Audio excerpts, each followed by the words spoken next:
Welcome to the Conscious Creators Podcast, where we explore the real science of manifestation. We'll take you from mind mastery to self mastery. We'll share the yogic wisdom and its relation to neuroscience. We'll also explore quantum science and its relation to meditation. It's going to be an exciting journey, so if you feel stuck or overwhelmed, this is the right place to be. Get ready to go from the internet to the conscious net because I believe this is going to be a mind bending journey and give you the possibility to unlock your full potential. Welcome again.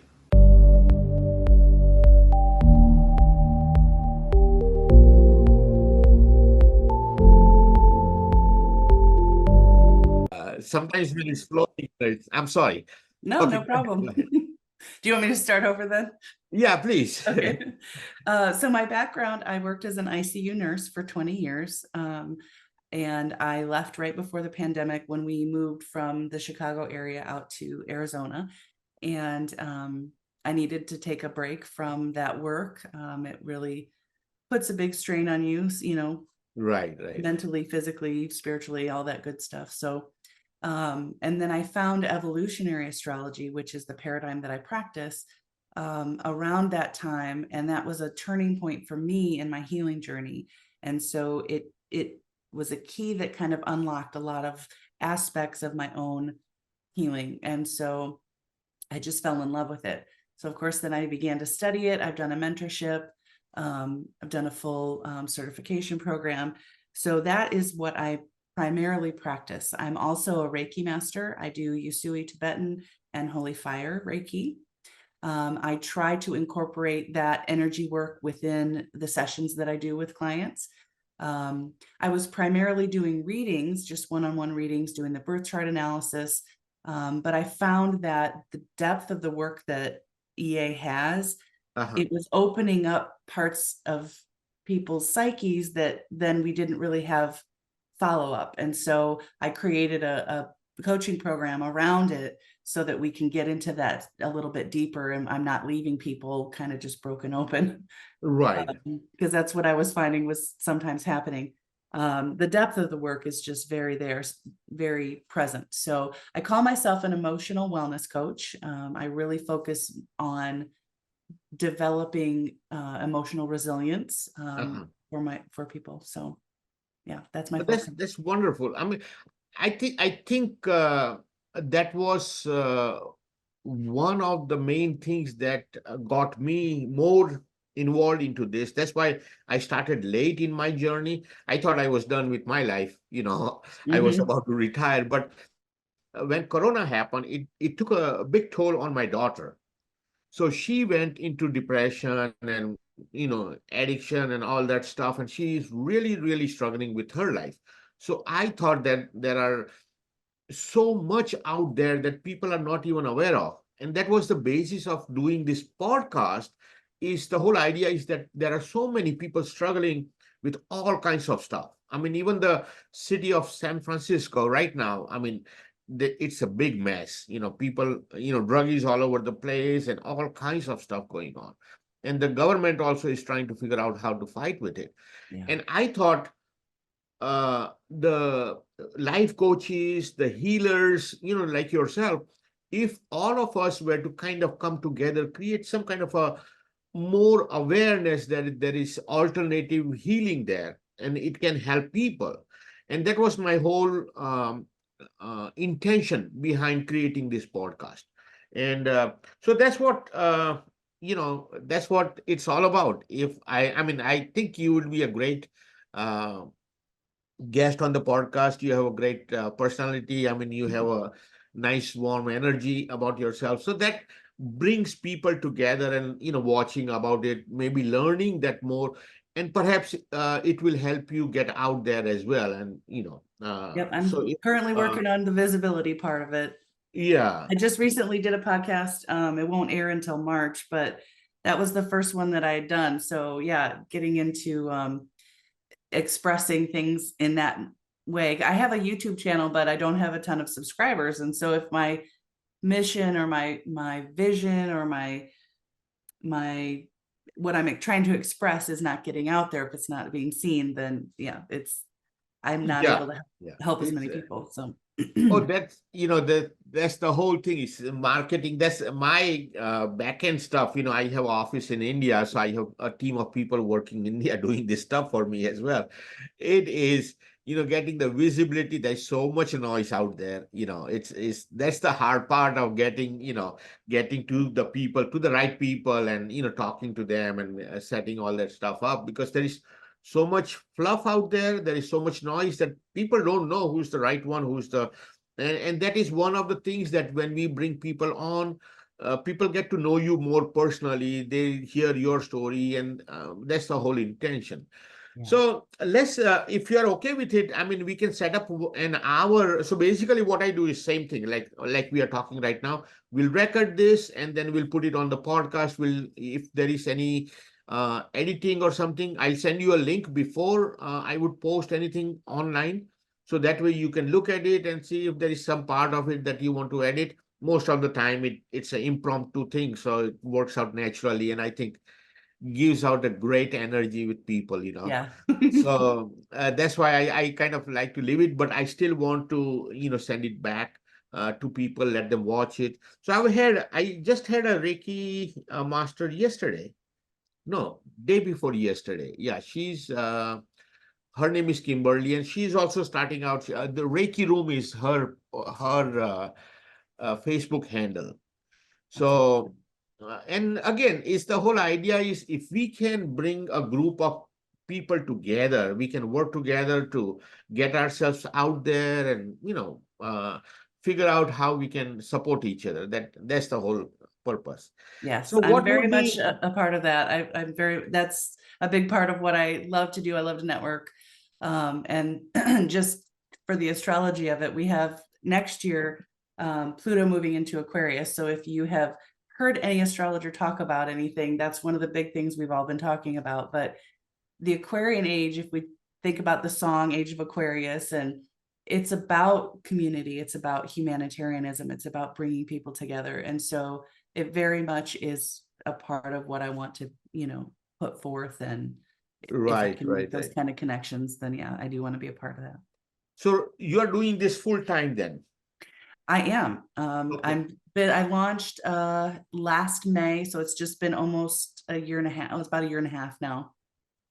So where do you get most of your clients from? Online? Do you do a lot of online work or mostly local stuff?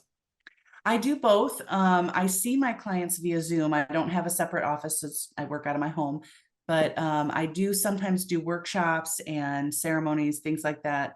I collaborate a lot with other healers in the area to do those workshops. And so most of my clients have either come from word of mouth or they've been people who have attended the workshops. But I Okay. really haven't had a ton of conversion just from, organically posting on social media. I post because it's important to get my information out there, but I really haven't had many clients come from that direction.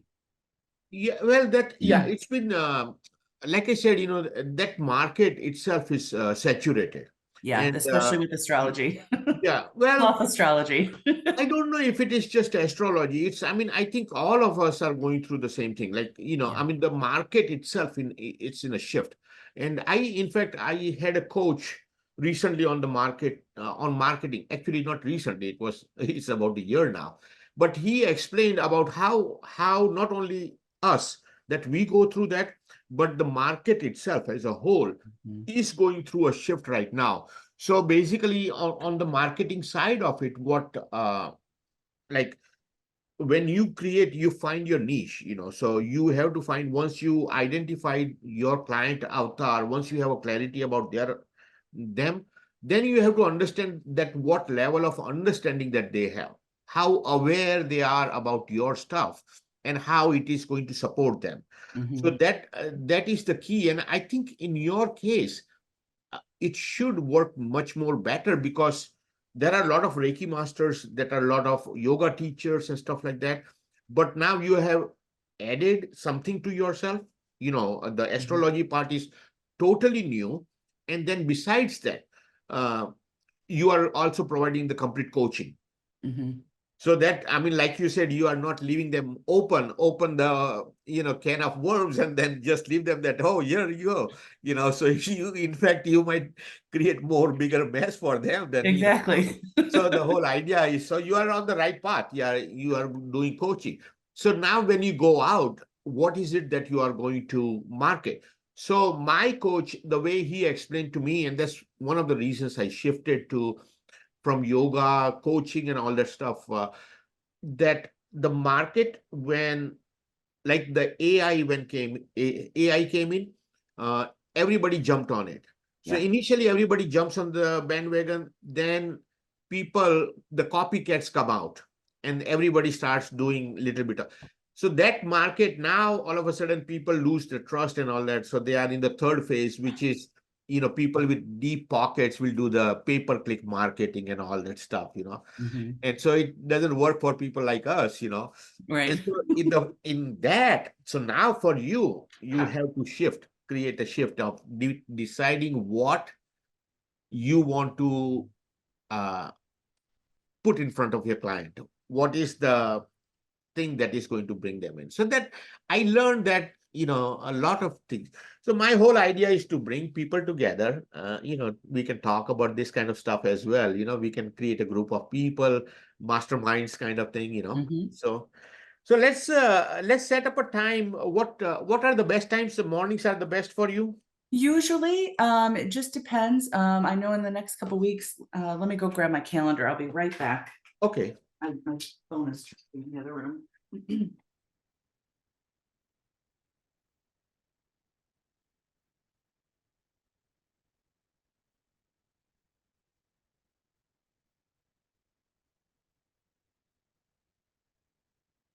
Yeah, just took on another coaching client, and I've got a student that I'm mentoring um, with the astrology. So I've just had a couple schedule changes recently. What are we looking at, like next week or into the following weeks? Well, before, let's see, 12th, right? So we'll do something before the holiday starts. I have my last one, I think, is on the 18th. So let me see. Oh, you know what? I don't think I have. What days are best for you? Tuesdays usually are the best. It's the least full day, which is Oh, the okay. 19th. I know it's after the 18th, but Yeah, if you want, we can do it on the 19th. Uh, that would work for me. What okay. time is good for you? Around this time is good, 8 or 9 my time, which would be 8 your time, whatever. Yeah, Like, 8 o'clock my time would be perfect. okay. So it's not little too early.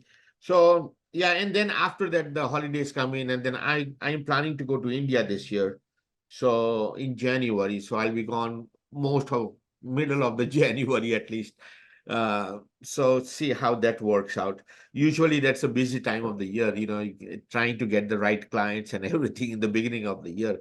Yeah, Everybody because gets everybody spent all involved. their money for Christmas or holidays. Yeah. Yeah, yeah. So okay, let's set it up for the 19th at 8 o'clock. I'll Mhm. have my team send you the links and everything else, and we'll go from there. Okay. Okay, sounds good. Okay. Thank you I'll so see you much. It next week was a then. pleasure talking to you. Nice to meet you, Namaste. Retta. All right. Bye bye. Bye. Into another enlightening episode of the Conscious Creators Podcast. We hope you found inspiration and insights that will empower your life journey. Don't forget to subscribe, like, and share this podcast to help spread the wisdom so it can reach more seekers of truth and transformation. Your engagement really fuels us. Stay connected with us on social media: Facebook, LinkedIn, Instagram, and download our app or join our thriving community. Remember, between where you are and where you want to be, the only thing that comes in the way is your mind. It's all about going from mind mastery to self mastery. Until next time, namaste.